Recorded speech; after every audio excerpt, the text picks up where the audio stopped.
Forristicat here. Today I'm going to be reviewing a game called Premonition, released I think originally for the Xbox 360 and then eventually for the PlayStation 3, in which they attempted to address some graphical and other technical glitches.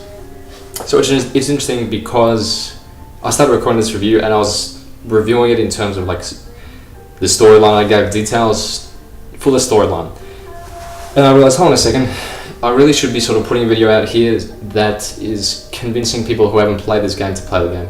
So naturally, as soon as I'm starting to give details of the storyline, it's going to turn people off this review, and as a result, they might not understand how good this game is. So I'm going to make this review a spoiler-free review. So just understand that it's going to be spoiler-free.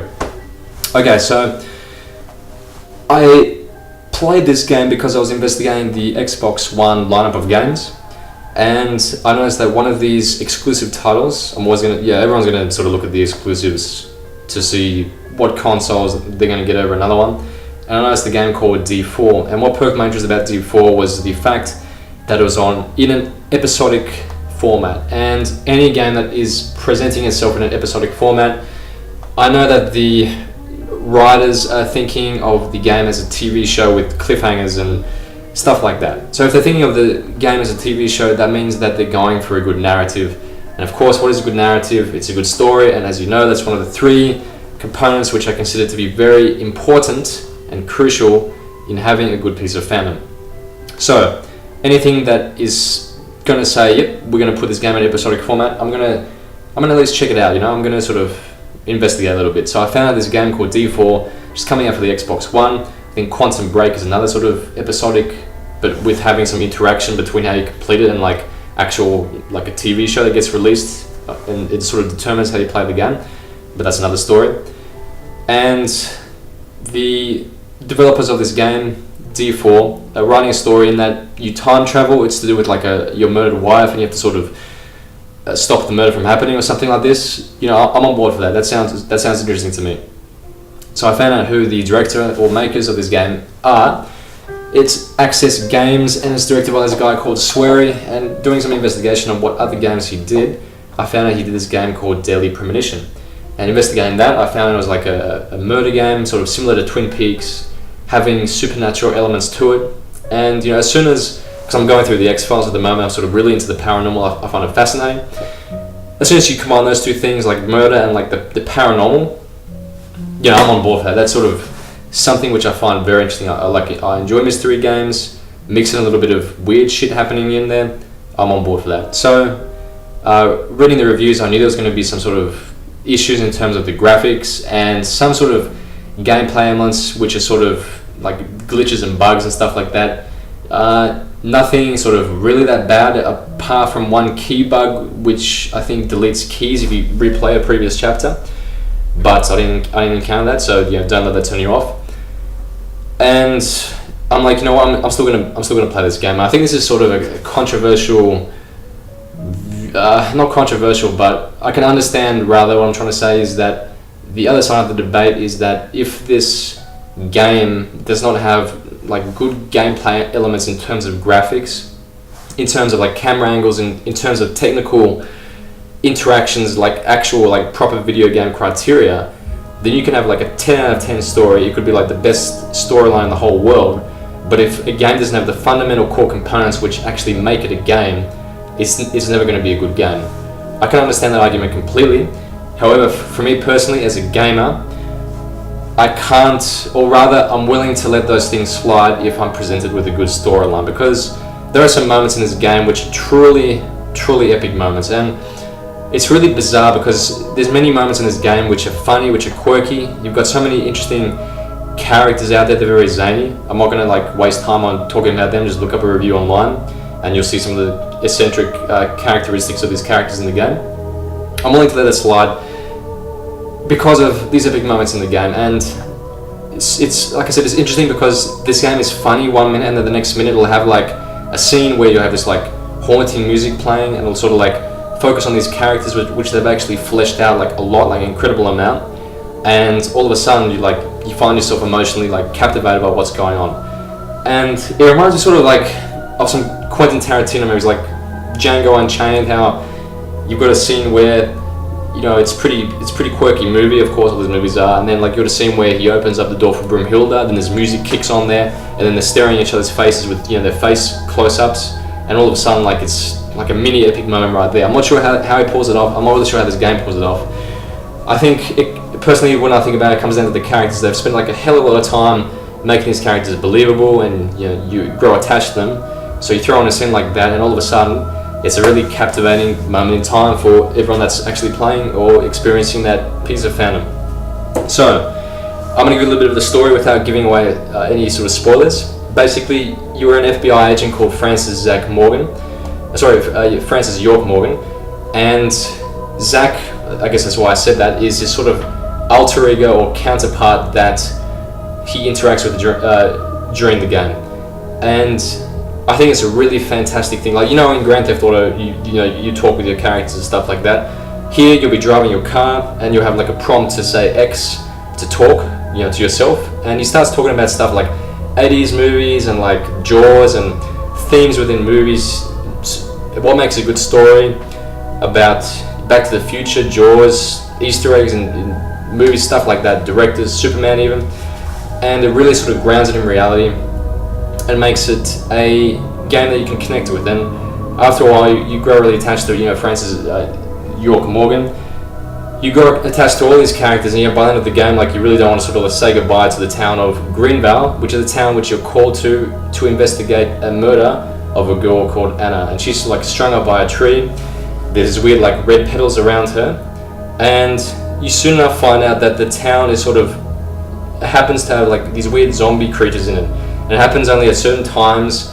There's some connection there with, you know, these red petals, the red seeds from these plants, and I think the game was originally called the Red Seed Profiles or Red Seed Murders. I think it was originally called like the Lonely Woods before that or something, or the Lost Woods. And you start seeing all these weird characters which could or could not be the murderer, which is this raincoat killer guy which you see introduced throughout the game. He's pretty scary. He's got like a massive red raincoat. He has this trademark axe which he drags behind him in many of these scenes, and it has a 24 sort of like view. When he starts to attack you and you have to run away from him, he'll be like bashing on a door, and you have like a split screen in the corner showing what he's looking at, and you have to like run away in this sort of main screen of your television screen. So you encounter that as you go about investigating the town. Everyone's on their own schedule, so everyone is sort of going about the day. They go to the bank, they do shopping. It changes from night to day. You can do whatever you want, and the game sort of passes relatively in real time. So I think I played it for like 36 hours straight. That's how much this game absorbed me. So I don't usually do that unless like with ridiculous titles like Fallout or stuff like that. But this game really sucked me into this world, and I really wanted to see how it ended. So I played it for 36 hours. Like, believe you me, like stuck in this damn apartment here. When I walked out the door, like when I saw like people and like cars, I'm like, what? Where is this? Like I lost all sense of reality. I think that for a game to do that to anyone is, you know, it obviously is a pretty good game. Otherwise, you wouldn't be captivated by it so much. So, I mean, I'm not going to spoil it too much. So how can I describe this game without giving out too much information? So yeah, guys, it's about this murderer guy, this raincoat killer. It's something to do with this weird plant things, and there's this like supernatural element to it as well. And everyone in the town is just weird. So are they weird because one of them is a killer? What's up with this plant? Is the plant sort of, you know, somehow connected to all of this stuff? Is it connected to the supernatural elements? Who is the murderer? I mean, everyone's so weird, it could be anyone. You really do feel like a detective going about investigating all these things.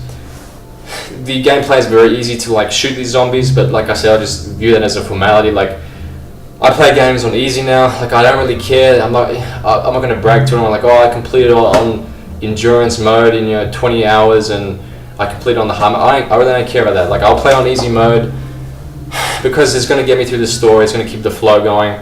I can complete it faster, and as a result, I can get on to the next game. I'm going to start playing, I think, Silent Hill now, so I'll see how that goes, because I'm realizing how much I like this survival horror genre. Nevertheless, Deadly Premonition, like I said, I think it has one of the best storylines in a game so far, purely because, I don't know, man, like this is just so many now I think about it, I think that it's probably the soundtrack and these like moments throughout the game where, especially the ending, which really knocked my socks off. I really didn't expect it to end like that. And I guess the whole point that I wouldn't have even played this game unless I started investigating sort of Xbox One exclusives and noticed that there's this game called D4 coming out, and sort of researching what these Japanese guys do. And I'm realizing that, because I've watched some Korean and Japanese movies, that these Japanese and Korean developers and stuff, they know their stories, man. Like, they know what captivates people. Like, it's just very self-evident. Like, all these foreign movies from Japan and Korea and stuff like that, they are really, really good. And these directors, this sweary guy, I'm definitely going to be following him now.